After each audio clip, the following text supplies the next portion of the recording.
வணக்கம். நான் சத்யவர்ஷா. இந்திய அரசியல் அமைப்பு ஆலோசகராக பணியாற்றி வருகின்றேன். அனைத்திந்திய அண்ணா திராவிட முன்னேற்றக் கழகத்தின் தேர்தல் அறிக்கை 267 தமிழ்நாட்டின் முக்கிய நகரங்களில் பத்திரிகையாளர்கள் வீடு கட்டிக் கொள்வதற்கு குடியிருப்பு மனைகள் வழங்கப்படும்.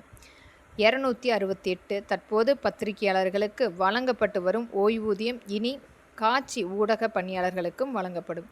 தேர்தல் அறிக்கை 269 நெசவு தொழிலையே வாழ்வாதாரமாக கொண்டு வயது மூப்பின் காரணமாக தொழிலை தொடர்ந்து செய்ய முடியாமல் இருக்கும் 65 வயதுக்கு மேற்பட்ட நெசவாளர்களுக்கு மாதந்தோறும் வழங்கப்பட்டு வரும் ஓய்வூதியம் 1000 ரூபாயிலிருந்து 2500 ரூபாயாக உயர்த்தி வழங்கப்படும்.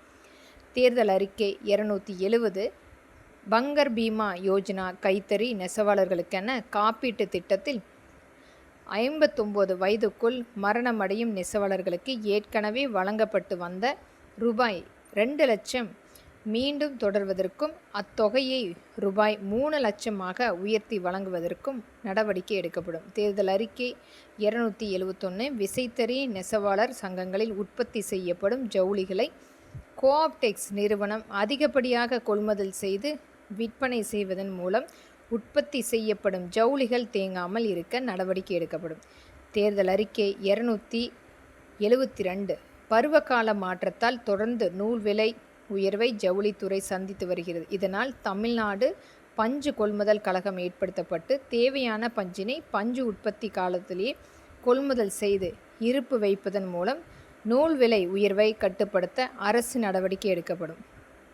தேர்தல் அறிக்கை 273 நெசவாளர்கள் மற்றும் விவசாயிகளுக்கு எந்தவித இழப்பும் ஏற்படாத வகையில் பருத்தியை இந்திய பருத்தி கழகம் மூலம் கொள்முதல் செய்து குறைந்த விலைக்கு நெசவாளர்களுக்கு பருத்தி நூல் கிடைக்க வழிவகை செய்யப்படும்.